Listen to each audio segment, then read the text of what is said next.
κάλυψη.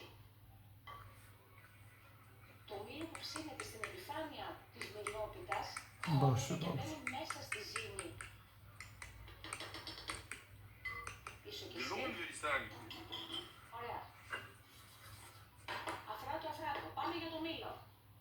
Είπαμε 2 ωραία σφιχτά μήλα, κομμένα σε μικρά κομμάτια, σε όλη την επιφάνεια της μυλόπιτας. Έχουμε κάνει όλα αυτά τα χρόνια μυλόπιτες συγκλονιστικές. Μιλόπιτα αναποδογυριστή, μιλόπιτα τριφτή, τι συνταγάρα είναι και εκείνη. Απλά είναι. Θα την κάνουμε κι αυτή. Θα την κάνουμε. Είναι φανταστική συνταγή. Φανταστική. Απλά είναι λίγο πιο πολύπλοκη. Θα την κάνουμε και εκείνη όμως. Όλα θα τα φτιάξουμε. Έχουμε χρόνο μπροστά μας. Ναι. Και γενικά η μιλόπιτα. Γενικά στην Ελλάδα τα γλυκά με τα φρούτα ο κόσμος δεν τα αγαπάει. Σε σχέση με άλλες χώρες του εξωτερικού που τρώνε πολύ αχλάδια, μήλα, βανίλιες μέσα στα γλυκά. Στην Ελλάδα αγαπάμε πολύ τις μιλόπιτες. Οπότε η μιλόπιτα είναι άλλη κατηγορία. Ποιος δεν θέλει να τώρα. Ποιοι ξυπνάνε αργά στο σπίτι, ανοίγεις τα μάτια και μας φοβολάει μια τέτοια μιλόπιτα. Αλλά εντάξει, με το καφεδάκι σου το πρωινό. Έτσι. Πώς. Αυτό εννοείται ότι θα βλέπεις χαμογέλα, δεν το συζητώ αυτό. Εννοείται.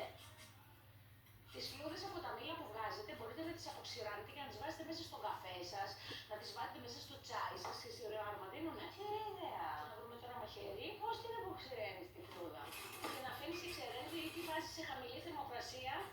Στο φούρνο. Αχ, ακόμη δεν. Άνατο, εδώ. Λοιπόν, τη βάζεις στο φούρνο σε χαμηλή θερμοκρασία, πάνω σε σκαρίτσα και σιγά σιγά αποξηραίνεται και γίνεται μια χαρά. Και τις φυλάς μέσα σε ένα βαζάκι μετά. Πάμε λοιπόν, κομμάτια το μήλο μου σε μικρά κομμάτια. Ήδη μοσχομύρισε. Αυτά τα ξινόμηλα έχουν τρομερό άρωμα, παιδιά.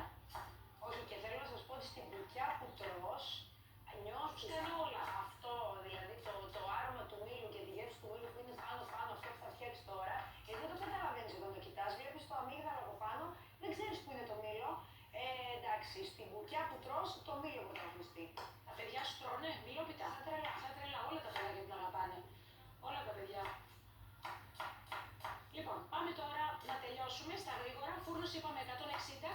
Θέλει ψήσιμο γύρω στα 50 λεπτά. Τι θέλω να κάνετε? Δεν θα βγάλετε τίποτα από το φούρνο αν δεν πήξετε το μαχαίρι στην καρδιά του να βγαίνει στεγνό από ζύμη. Όταν βγαίνει στεγνό από ζύμη, τότε είναι έτοιμο. Τα μήλα μου όλα μέσα να καλύψουν όλη την επιφάνεια. Όλο θα το βάλετε έτσι. Εδώ τώρα για να μην καθυστερώ, να μην σας τρώω χρόνο, βάζω όλα τα μήλα μου επάνω και τα πήγω λίγο μέσα, τα φροντίζω να μπουν μέσα. Έτσι, όλα. Και στο τέλος από πάνω θα ανακατέψω λίγη κρυσταλλική ζάχαρη με λίγο φιλέ αμυγδάλου. Θα καλύψω όλη την επιφάνεια και φανταστείτε υφές. Τρώτε αφράτο κέικ. Μέσα το μήλο λιώνει σαν μαρμελάδα που κρατάει το σχήμα της και από πάνω τραγανιστό καμουδισμένο καραμελωμένο αμυγδαλάκι. Είναι μπουταλάκι έτσι όμως, Αστέριο. Ξέρεις τι, ακριβώς αυτό που θα γευτούμε. Το ξέρω, αλλά κάθε φορά που βλέπω μια συνταγή σου σε βίντεο, αλήθεια δεν αντέχω να τη φτιάξω. Δεν έχω υπομονή. Λοιπόν, βάλτε τη στο φούρνο γύρω στα 50 λεπτά, 55. Ένα πράγμα θέλω να πω, έχουμε ένα λεπτό. Ωραία.